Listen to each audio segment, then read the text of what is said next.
Well, good morning everyone and welcome to a very windy, blustery but dry Zandvoort circuit as we get ready to go for the penultimate round of the Formula Regional European Championship by Alpine.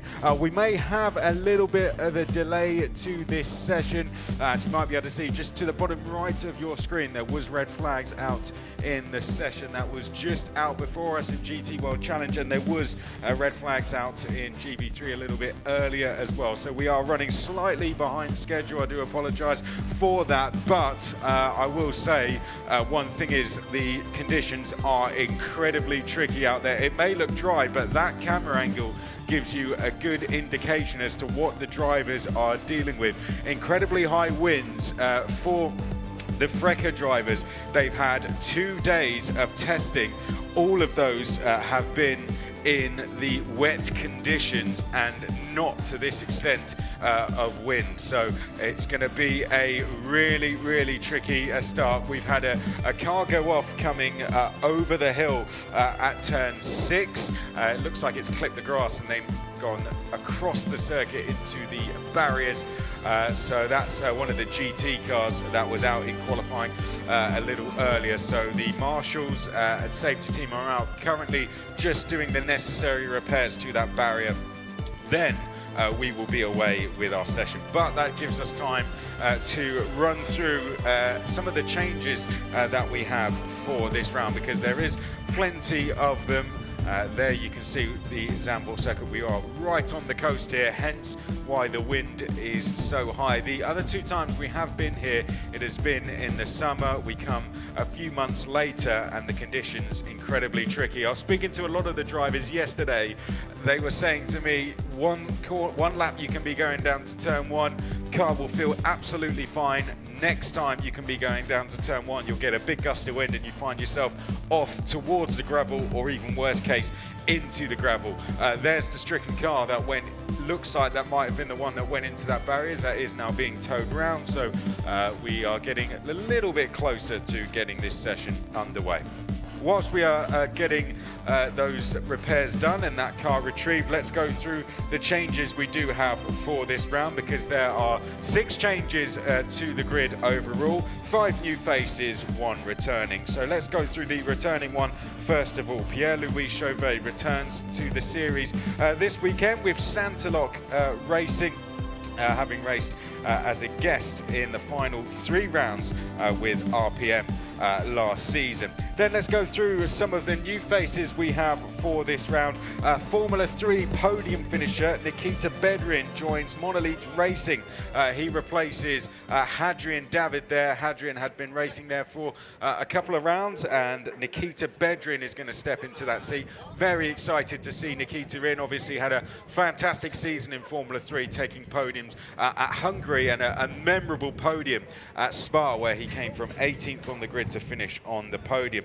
Then we have now reigning French F4 champion Evan Gilter has joined ART Grand Prix, where he replaces Charlie Wirtz for the final 2 rounds. Fresh from winning that title, we get a lot of French F4 champions in this series, and Evan Gilter, fresh from winning that championship, has stepped in with a big outfit in ART Grand Prix. Very excited to see how he does. Just being told whilst I was reading out that little sentence there about Evan Gilter that we are 5 minutes away from the session, and with that the cars are now going to make their way round towards the pit lane. Also joining us this round, let's go through the rest. Francisco Soldavini joins G4 Racing, where he replaces Michael Belov, who will no longer be competing this season, or at least will no longer be competing with G4 Racing. Let's hope we see him back, maybe with another team for the season finale at Hockenheim next weekend. Ivan Dominguez makes his debut in the championship with Van Amersfoort Racing, who he's been racing with in Formula 4 this season. F4 is over racing at Vallelunga this weekend, so whilst Formula Regional isn't happening, I highly suggest you tune in to the Italian F4 Championship, because we have a really great championship showdown going on over there between the likes of Kasper Stuka, Arvid Lindblad and Ugo Ugachukwu as well. Kasper Stuka has just taken a triple pole position. That's going to be a really exciting battle to watch. They're split by just a matter of a couple of points. We also have Javier Segrera, who has jumped up from Euro Cup 3 to make his debut with MP Motorsport. He's been racing with those guys over in that championship, so he's one of very few drivers who's raced at this circuit this season in these conditions. For the likes of this man here, Martinius Stenchorn, who could become our rookie champion today, none of these guys would have been round this circuit in these cars on slick tyres. They've been going round in wet tyres. Only the returning drivers would have done that. So big challenges coming up. Likewise for this man here, Emo Fittipaldi Jr., one of many drivers who was out in the official FIA Formula 3 tests this week. Great to see him out there with MP Motorsport, along with a certain Tim Tramnitz, who has now been named as an official Red Bull Junior driver, and we congratulate him for that as well. He was presented with a crash helmet, and right on cue, there he is. He was presented with that crash helmet on Thursday. All a bit of a surprise for him, didn't know it was going to be happening, and Tim Tramnitz, Red Bull, had sent the guys down to present that crash helmet to him. And Tim Tramnitz is now officially a Red Bull Junior driver. That brings us up to 5 F1 Juniors on this grid, and I can only see that number rising as we go through the rest of the season. Here's the man who could become champion this weekend. We'll go through the championship situation now. Andrea Kimi Antonelli. The gap between he and Martinius Stenchorn, who we saw climbing out the car a little earlier, is 43 points, with just 50 available when we go to Hockenheim next weekend. If Kimi can extend his gap over Stenchorn by 8 points this weekend, he will become champion. So, effectively, if he is to win both races this weekend, he will become champion. It's as simple as that, really. For Stenchorn, he will be hoping for 2 wins and to reduce that gap to 29 points at minimum going into the season finale. So this really is a big qualifying session we are going into. If Kimi can go out and get pole position today and then convert that into a win, he really would be putting one firm hand on that title. However, for Martinius Stenchorn, there's not just the overall title at stake, there's the rookie title at stake as well. Stenchorn leads Alessandro Giusti, who's been the man on form, of course, in that number 3 G4 racing car. He leads him by 86 points in the fight for the rookie title. To keep the rookie title fight alive, Giusti must outscore Stenchorn by at least 11 points in race 1, meaning a top 4 finish. So we must see Giusti finish in the top 4 if this rookie title fight is to stay alive. This would see Giusti having to win the race and Stenchorn finishing 4th or lower. Effectively, if Stenchorn is to finish in the top 3 today, he would become the rookie champion in race 1. Teams Championship is a lot closer, just 30 points between our top 2 of Prema Racing and RHGP. It's likely that will roll over to the last round.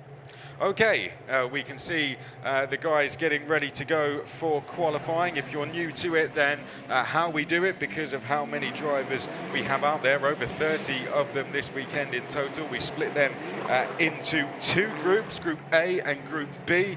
The groups are formed by championship positions, so the drivers 1st, 3rd, 5th and so on go into Group A. The drivers 2nd, 4th, 6th and so on go into Group B. Today, on Saturday, Group A will take to the track first, and tomorrow Group B will take to the track first. Oh dear, that's Ivan Dominguez, who doesn't appear to have made it out of the pit lane. He's one of the new drivers here this weekend, and he's going to style that one out and get that one going again.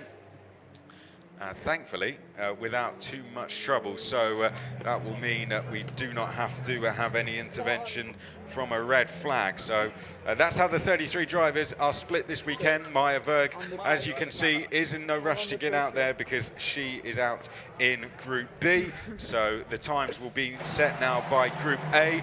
The quickest group will form the inside row of the grid. The slower group will form the outside row of the grid. Really, it's as simple as that. That's how qualifying works. Effectively, when you're out on track, you're fighting for what row of the grid you are going to start on. So every place, effectively, you gain 2 with it. Now, we haven't really seen what these guys can do on slick tyres this weekend. We have seen them out in the wet conditions, like I said, and Kimi Antonelli has been the man to beat. Matteo Capietto was second fastest yesterday. Tim Tramnitz third fastest. That was in the first collective test. In the second test, it was a Prema 1-2 with Antonelli quickest once again ahead of Kamara, and then the new Red Bull Junior in third place in Tim Tramnitz. So plenty out there, but Kimi Antonelli really looks the man to beat. Let's see if that would still be the case. There he is, the Mercedes Junior in that number 12. Noticeably absent from Formula 3 testing, and that became a big talking point over the last couple of weeks. But for him, all eyes will be on winning this Formula Regional European Championship by Alpine title. There we see the number 99 of Giovanni Maschio. In this group we have Andrea Kimi Antonelli in the number 12, Tim Tramnitz, new Red Bull Junior in the 77, Kaz Havercourt, who took a memorable podium here last year. The Dutch driver will have a lot of support this weekend. He's out there with Van Amersfoort Racing in the 27, Lorenzo Flusha, Prema driver, out there in the 7, Matteo Capietto in the green and orange RPM in the middle of your picture there. He is in the number 85. Victor Bernier with a brand new tribute crash helmet to Delano Vantoff. Everyone carrying tributes to Delano on their cars this weekend, as they have been throughout the second half of the season on what would have been his home race, and everyone has him in their thoughts this weekend. But Victor Bernier carrying a really nice tribute crash helmet. Do check that out on his social media if you haven't already. It's absolutely beautiful, I have to say. Owen Tangavelu is out there in the 43 for the Trident team. Joshua Dirksen out there in the 10 for Arden. Matthias Zagazzetta in the 88, another driver who was Formula 3 testing with RSGP. Then we have Emo Fittipaldi Jr. in the 73, Pierre Alexandre Provost in the 28, Giovanni Maschio in the 99, Ivan Klemenko in the 23, then Nikita Bedrin in the 21. Definitely one to watch. Excited to see how he goes in this. Ivan Dominguez is in the 13. We've already seen him have a little bit of trouble, but we'll call that a glitch for now. And then Francisco Soldavini is in the number 30. That's how they line up. They make their way downhill. Very tricky circuit, this one. One thing I can say about this circuit is all the races here have always been won from pole position. We saw Gregoire Saucy 2 years ago take a double pole and then a double win. Last year it was Paul Aron who took a double pole and a double win. So pole position carries a lot of weight around here, and the pole times last year were a 1:30.9 in qualifying 1 and a 1:30.5 in qualifying 2 from Paul Aron. So let's see if we can get anywhere near those. Currently they're on warm-up laps. As you can see, they're weaving the cars, trying to find a little bit of space on circuit. There's the number 28 just slotting in to some space of Pierre Alexandre Provost, and leading us across the line is going to be Red Bull Junior Tim Tramnitz as he heads down towards the first corner. We're nowhere near the times we would expect to see just yet, but I think this is what we can call our first real flying laps here at Zandvoort. They've come out of Tarzan corner now in towards 2 and 3 through the banking at turn 3. You can see they let the cars run up wide through that corner, carry the speed round, and now they make the dip down through 4 into 5, foot to the floor up here, then the climb back uphill once more into 6, blind entry into 7, then the corner suddenly appears at you before you make your way back uphill again in towards turn number 8. Get the car back across to the left and then open up this corner. It's a non-stop circuit, this one. Straighten up the car in towards turn number 9. Then we see them coming up towards turn 10. You can see Tim Tramnitz getting over as wide as possible just to open up that corner, and now the run downhill begins in towards turn number 11. Great viewing point to watch this one. Downhill braking zone, very easy to get wrong. You can see they'll probably take a bit of curb there on the right, then it really drops down into a bowl through turn number 12. Let the car run through there. They can carry lots of speed through that part, and now into the final 2 corners, 13 and 14. Through the new banking through the last couple of years at turn 14, and now onto the start finish straight. Let's see what Tim Tramnitz can do as he comes across the line. What's it going to be? He's going to put the benchmark on the board at 133.083 for him. Matthias Zagazzetta goes second. Flusha goes to P3. We're seeing good sector times coming in from Nikita Bedrin, who's gone quickest through the second sector. Antonelli has gone up to P5, I believe. Let's see, Emma Fittipaldi Jr. goes up to 4th, Maschio to 5th place. Where's Bedrin gone? He's gone P2. Great time from Nikita Bedrin on his first outing in this car, straight up to 2nd place. Who's across the line next? That looks like one of the Trident cars. It's Tangavelu who goes to 2nd place. Great driving from Owen Tangavelu. So at the end of that, we're left with Tramnitz, Tangavelu, Bedrin, Zagazzetta, Dominguez, Flusha, Fittipaldi Jr. As across the line next came Dominguez, I believe it's 6th place for him, then Flusha, Fittipaldi Jr., Maschio, Havercourt, then Antonelli, Capietto, Provost, Soldavini, Bernier, Clemenco. So quiet starts for Bernier and particularly for Antonelli and Havercourt, but that is changing on this lap. Havercourt has gone quickest through the first sector. Confirmation in the bottom right of your screen. His first sector now lit up in purple as we see Tim Tramnitz coming round the final corner. Onto the start finish straight we go. Tim Tramnitz, can he improve on his own time? Currently a 133.083. He heads across the line now. Yes, he does. And that's a 132.6 for Tim Tramnitz. Are we going to see any improvements behind? Zagazzetta up to 2nd. Flusha is 3rd, but Andrea Kimi Antonelli goes P2 now.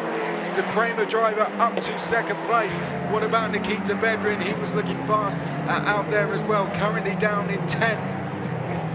Let's see if he can improve on this lap as well. But Havercourt now goes up to the top. Cas Havercourt 132.047 for him. Quickest through the first sector, quickest through the second, and quickest through the third as well. 6/10 quicker than the rest of the field. Let's see Dirksen across the line. He makes his way out the final corner now. And Joshua Dirksen down the start finish straight. Currently running in P10, goes to P2. Great time that from Joshua Dirksen up into 2nd place. And that would be a fantastic result for Joshua Dirksen. Would be by far his best qualifying performance of the season if he could stay there. Okay, we now see Andrea Kimi Antonelli trying to challenge Cas Havercourt. What a result it would be for Cas if he could take pole on home soil, or at least provisional for the time being. But Andrea Kimi Antonelli trying to spoil the party. Out towards the final 2 corners he goes. We'll see Tim Tramnitz across the line. He's been improving on this lap. They made their way up to the start finish line now. Tramnitz up to 2nd place, misses out on a provisional pole by 0.08 of a second. Zagazzetta up to P3, Flusha goes to 4th place. What about Antonelli? P1 for the Italian driver. Behind that, Capietto is 5th. We saw one of the G4 Racing drivers coming across the line. Don't think we saw too much improvement there. Here is Dirksen. Not a good second sector for him so far. Bedrin is up to P7. Having a great session so far. Looks to be improving all the time. What can Dirksen do? Looks like he struggled a little bit through the second sector. Can he make things up through the final sector? Victor Bernier is improving on this lap as well as they come across the line. Dominguez up to 11th. What about Dirksen? Currently sits in P9, makes his way across the line, P5. Great time for Dirksen. That would be a top 10 start for him. Victor Bernier now. Oh, big moment through the penultimate corner there. Got a big swapper on in the apex, and that's not only going to affect the lap he was on, but the next lap as well. So he'll have to reset and go again, going in towards the final 2 laps. I think this is a replay. There you go. Carried too much speed in and had to catch the car on the apex of the corner. Well, here we see Lorenzo Flusha. Back to live pictures now as they come through the final corner. He looks to be chasing down Tim Tramnitz, who currently runs a P3, running right to the wall. There was Tramnitz. In fact, that might be Zagazeta ahead of him. Apologies, a teammate to Tramnitz as they head across the line, and Flusha is P5. So gets inside that top 10, demoting Dirksen from it. That's a change for 5th place in the standings. Back to Kaz Havercourt. He's backed off on this lap. You can see he's lost a few seconds, so either a mistake or just slowing down and giving the tyres a breather. And going to go again for the final 2 laps. Got his teammate Dominguez, I think that might be, just in behind him. So let's take the chance to go through the top 10. So it's Antonelli leading with a 131.894. Havercourt 2nd, Tramnitz 3rd, Zagazeta, what would be a fantastic result for him in 4th, Flusha 5th. But let's leave it there because Tramnitz is now carrying extra confidence with that Red Bull Junior backing and wants to get off to the perfect start with a pole position. Heads down the hill now. He's lost a tiny bit of time in comparison to Andrea Kimi Antonelli through the 2nd sector, but nevertheless, he is improving. This is great stuff from Tim Tramnitz as he comes through the final 2 corners now. Let's see what he can do. Round the final corner goes Tim Tramnitz, looking to take what would be his 4th pole position in the Formula Regional European Championship by Alpine. Can he get there? No. P2 for Tim Tramnitz. Doesn't quite manage to do it, but he's still got 1 more lap, maybe make that 2, in fact, to do it. Here we have our first rule look at Nikita Bedrin as Maceo Capietto jumps into the top 10. P4 for Maceo. That's dropped the likes of Dirksen now down to 7th. Nikita Bedrin finds himself in 9th, but I'll tell you what, this is a really good lap from Nikita Bedrin. The Monolith Racing driver comes out the final corner now, down the start-finish straight. This could put him right up in the top 5. Let's see. Nikita Bedrin up to the line. 5th place it is for Nikita Bedrin. Oh, and you can tell you what, that was like watching him back in the karting days in towards turn number 1 there. Hard on the brakes into the first corner. Let the rear come out. Great stuff from Nikita Bedrin on that last lap though. Gets himself P5 for the time being. We're getting ready to go for the final flying laps of this session. Just having a look at who's improving. Capietto is improving, Antonelli is improving. No one is improving as much as this man though through the 1st sector. However, he's had a difficult 2nd sector. He will get 1 more lap at the end of this one, Tim Tramnitz. He heads up to the final 2 corners. Dominguez is the quickest of the rookie drivers so far. The numbers highlighted in blue there, you can see Dominguez, our quickest rookie so far. Down the start-finish straight we go. Tim Tramnitz up to the line now. Can he improve? Not quite. Didn't look like he was going to. Looked like a bit of a slow 2nd sector, but he has 1 more chance. What about Kaz Havercourt? He is going quicker on this lap. Not as quick through the 2nd sector, but it is still a very quick lap so far. It could be enough to put him on the 2nd row, if not enough to put him on the 1st row. He's got Nikita Bedrin ahead of him. What's Nikita doing? It doesn't look like Nikita is improving, but that could give Kaz Havercourt a valuable tow down the start-finish straight. Onto the start-finish line we go. Checkered flag is at the ready. Many drivers now taking it. Havercourt takes it, and with a tow goes P1 in the session, 131.861. Will we see an improvement from Andrea Kimi Antonelli now? Victor Bernier improving at the end of the session. Well, Antonelli's come through the first sector. We haven't seen him through the second sector yet, nor Tramnitz, nor Capietto. Let's see Victor Bernier. He's had a slow second sector. We'll want to get in the top 10 if he can, but that's been a really difficult second sector for him. Tramnitz has struggled through the second sector himself.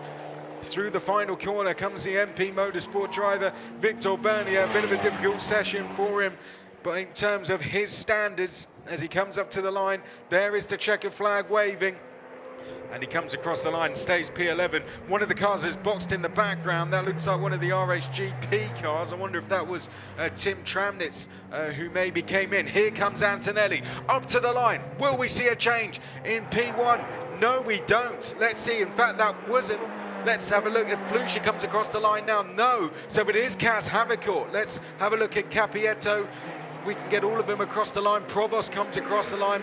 No changes there. So Cas Havicourt steals provisional pole position at the very end of the session there with a 1:31.861. Andrea Kimi Antonelli missing out on a front row start by 26 thousandths of a second. Tim Tramnitz finishes the session in P3. He boxed at the end, as did Matteo Capietto. Here's confirmation of your result. The top 5 split by less than 0.2 of a second. Havicourt P1 on home soil. Can he now beat the remainder of the Group B drivers? We'll find out in the next 15 minutes. Antonelli second place for him. Tramnitz third. Capietto fourth. Lorenzo Flusha will round out the top 10 places. He'll be on row 5. Nikita Bedrin, a solid debut qualifying performance for him with 6. Zagazeta, a good improvement for him after that F3 testing in 7th. Dirksen 8th, then Tangavelu, Dominguez, then we had Bernier, Provost, Fittipaldi Jr., Maschio, Soldavini, Clemenco. Well, let's look back at some highlights from the Group A qualifying 1 session. Victor Bernier showing just how difficult some of the conditions were out there. I think that was a big part of why we didn't see him in the top 10. Ivan Dominguez took a spin coming out of the pit lane, but quickly settled in and got himself in the top 10 in the end and was the lead rookie. So an impressive performance from the Portuguese driver.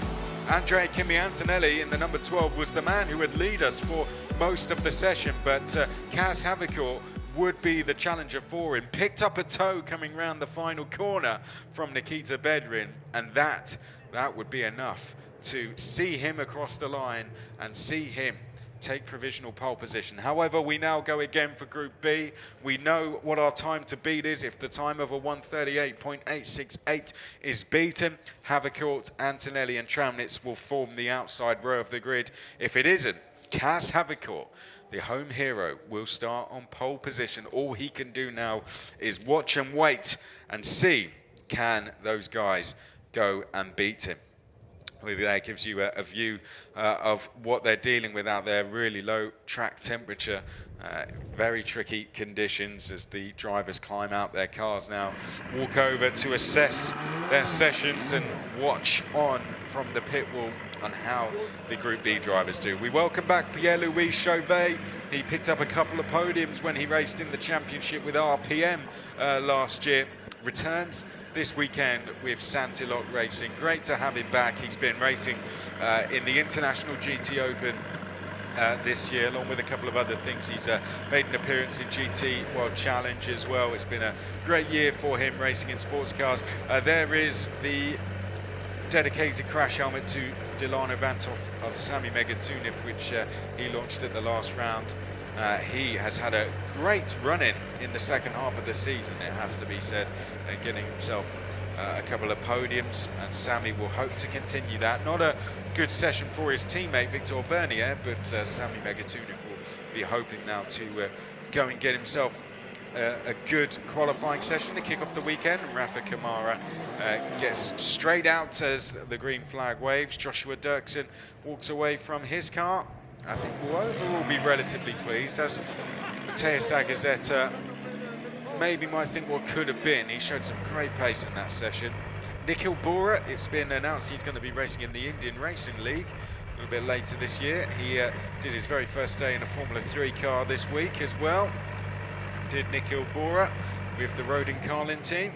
Great to see him out. And like a lot of those drivers, they've come straight from that test at Barcelona to here. So they've been out in the car now for what will be 4 or 5 days straight. By the time they get to Sunday, it would be 5 days in the car, or 4. In fact, it might even be 6 days in the car in a row. It's been a really tough week for them. Roman Belinsky, a weekend what could have been for him at Monza, really, wasn't it? Had a great qualifying, just didn't quite materialise in the race. Let's see if he can end the season on a high, because he's had great pace at times. It's just not really been converted into the results he would have liked. We see Tom Leben out there. Let's go through all the runners and riders in this session. We'll start with the man at the top of the standings in terms of Group B, and that is Martinius Stenshorn, the Norwegian driver of RHGP. Having a fantastic season so far. It could become the rookie champion today. As I said, if he gets a top 3 finish today, no matter where Alessandro Giusti finishes, Martinius Stenshorn will be our rookie champion. Rafa Kamara, he's had a pretty good season so far, hasn't he? It's been a fantastic debut season. I think at times he's not had the luck really, but overall, Rafa Kamara, he's always fighting up the front, both in qualifying and in the races. Alessandro Giusti, the man of form. Can't stop the man from winning at the moment. He's climbed up to 6th in the championship, and in the last 2 rounds, he's taken 2 wins and 3 podiums. It's been a fantastic couple of rounds for him. Excited to see what he can do here. It is his debut at this circuit, I believe, but he's proven this season more than one occasion he can learn tracks quickly. We saw Sami Megatunic in the pit lane. See what he can do. He's 8th in the championship now so far. Mikkel Bora, we saw as well in the number 47 for Trident. Got much needed points last time out as well. In the last 2 rounds, in fact. I mean, he'd been on a pretty miserable run of form, and I'm sure he won't mind me saying that, because it just wasn't working for him. He had a fantastic start to the year, and then for whatever reason, it just wasn't going for him. He had great pace, but the results weren't coming in, and you could see his confidence was being affected.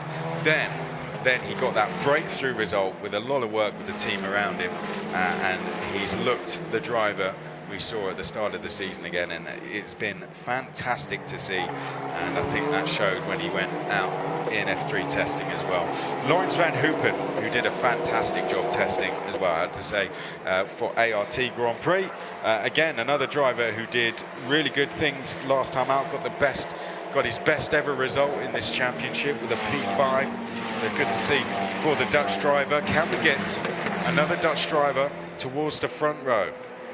Let's see, Lawrence Van Hoopen up there in the 18. Then we have Maya Verg next along.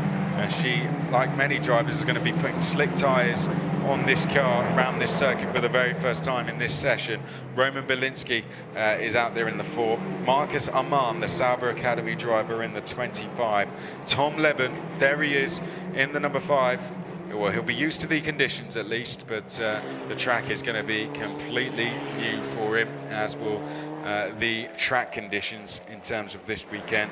Enzo Scionti, the American, is going to be out there in the number 29. Niels Colon, home race for him as well. Best of luck to all the Dutch drivers we have here this weekend. They're going to have a lot of support. The GT World Challenge always brings in great numbers to this circuit, and I'm sure they're all going to be supporting those guys. We've already got one in the front row.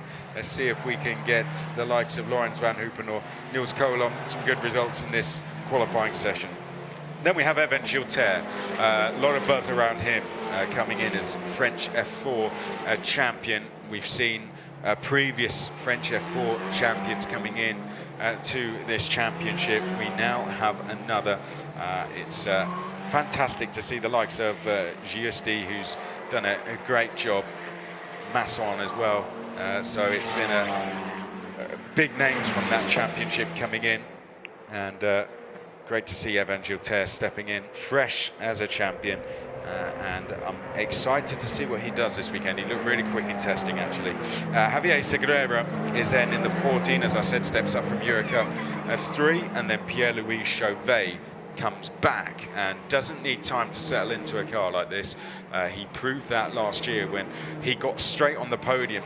He's raced in things like, he raced at Formula 3 level, he's raced at this level before, he's raced in quite a lot of single-seaters, and now he's of course a GT driver with the Oregon team. So I'm excited to see what Pierre-Louis Chauvet does this weekend, and he won't be here to make up the numbers. He's going to be really going for it, and the experience he's got in the likes of GT should help him switch it on straight away in quali. Okay, the man who became rookie champion today, Martinius Stenchorn, takes us out of turn number 10 and down towards turn number 11 now. Remember, our time to beat, the quickest group is the group that is going to be the inside row. Our time to beat is a 1:31.868. That's the benchmark time. If they can beat that, then they'll be fighting for pole position in this group. Let's see what Stenchorn can put on the board for us. He appears to be one of the cars leading the way in terms of this group. He heads us down to the start-finish line now, and Martinius Stenchorn across the line does a 1:33.3. Rafa Camara, the Brazilian, across the line next. Brazilian Motorsport in a fantastic place at the moment, and he is part of that. Whoa, Laurens van Hoopen too deep into turn number 10 there. Chauvet straight up into third place. There we go. You can tell he's not here to make up the numbers.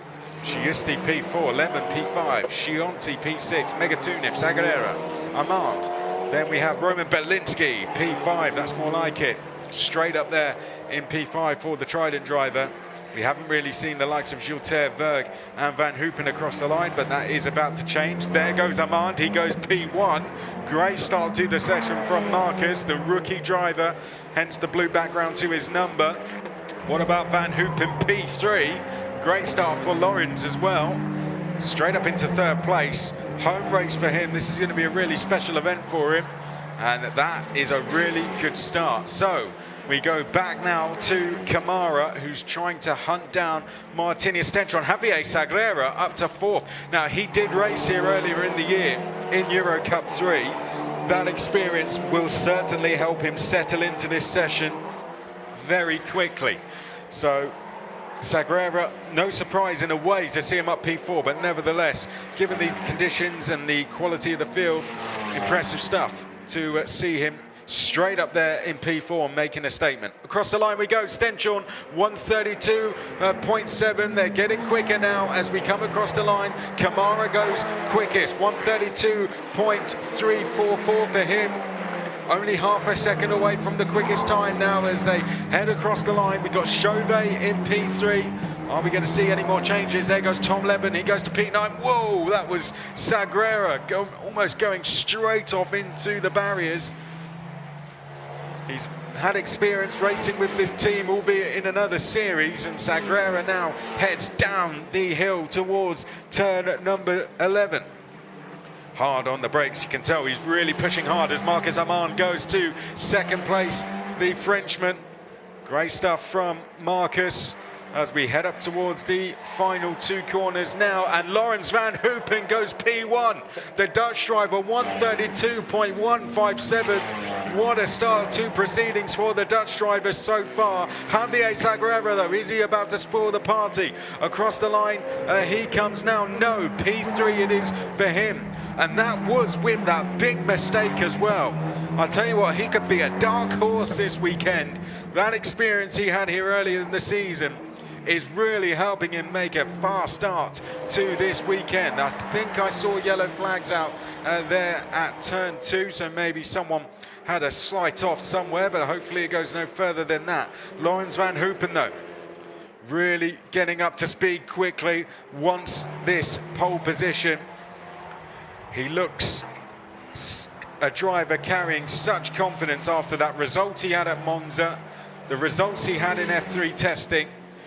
He now looks a transformed driver, doesn't he? Laurens van Hoopen down towards the turn 11, 12 chicane. Got to remember, this is pretty much where he started his single-seater career in terms of the professional motorsport ladder. Came straight into this, didn't really bother with F4 or anything like that. He pretty much came straight into this in terms of racing at a professional motorsport level.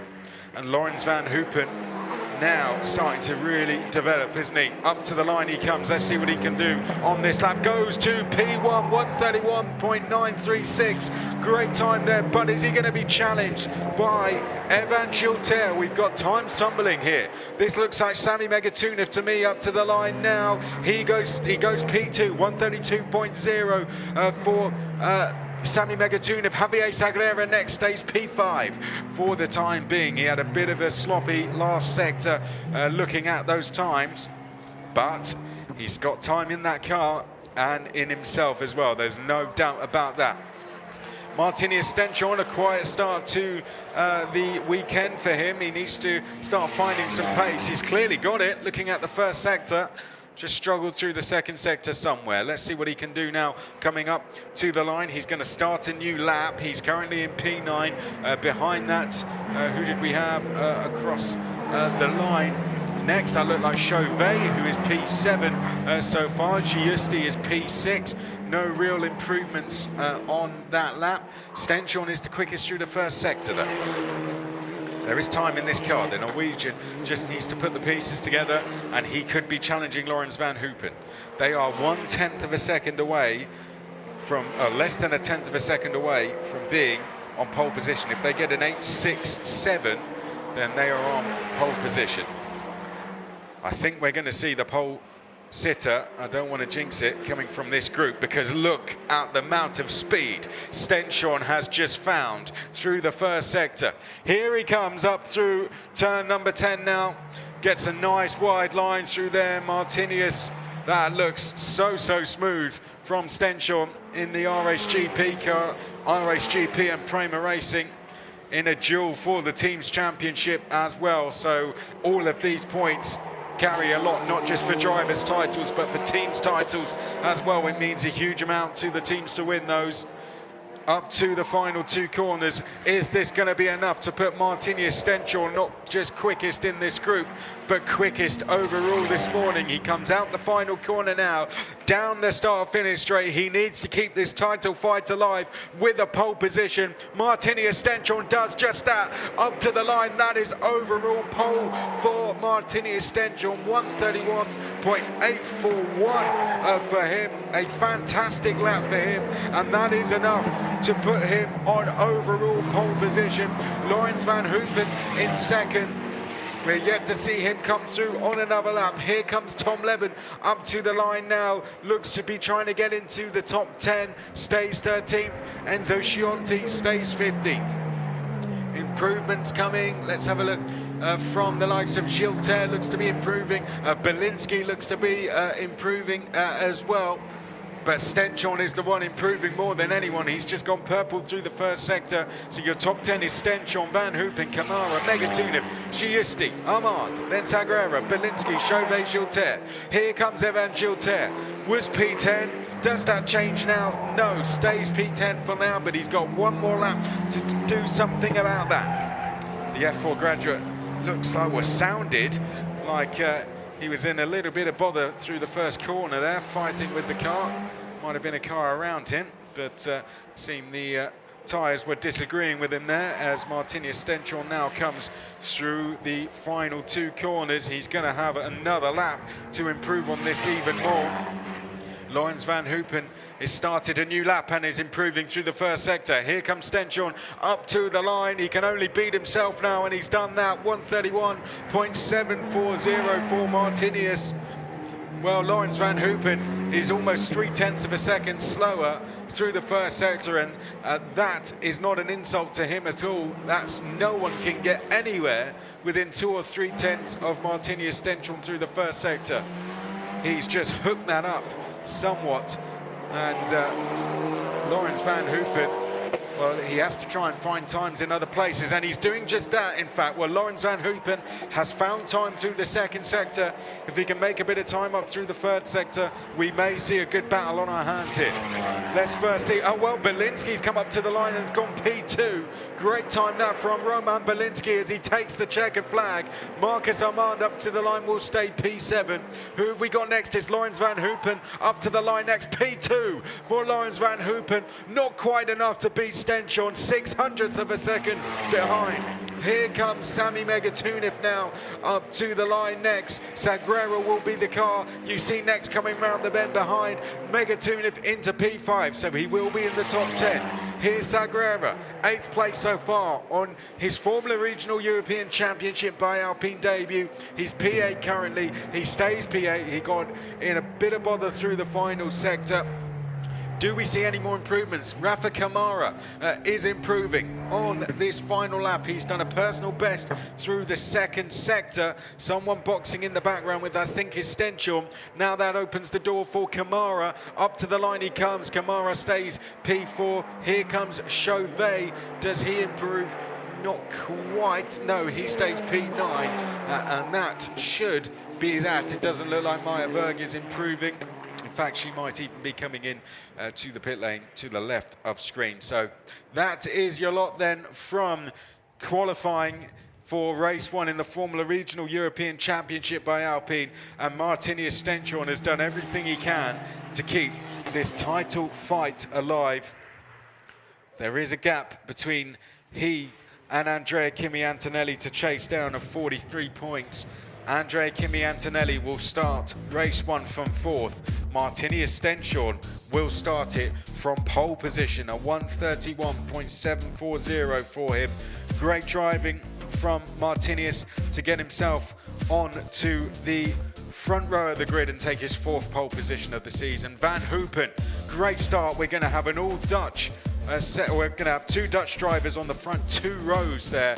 Van Hoopen will be on row 2. Kaz Havekor will be on the front row of the grid. So we've got a chance for 2 Dutch drivers on the podium later. The crowd are going to be in cheering for that one. Just 600ths between Stenchon and Van Hoopen. Belinsky, fantastic. P3 for him. Kamara 4th. Megatunev 5th. Then Giusti, Amand, Sagrera, Chauvet, Bora, Gilter, Berg, Leben, Chianti and Colon. Well, here's some of the highlights. I've got to say this man was very impressive. Javier Sagrera straight in to the championship, P8 in the session and only half a second off pole. And you could see he was really fighting with the car, gave it absolutely everything. Sami Megatunev was doing everything he could as well, showed some great pace, was within 0.3 of a second, and that was enough to be P5 and a top 10 start for him. P9 he'll start. Laurens van Hoopen was on fire, pushing a little bit too hard at times, but in the end, he was only 600ths of a second away from pole. That's because this man found something through the first sector no one else could, and Martinius Stenchon will be on pole for the 4th time this season. And that is going to be that for us for this morning. Thank you very much for joining us. Make sure you join us for the first race later on, which will be a 35 minutes past 3, where we could crown our rookie champion. Look forward to seeing you then. Bye-bye.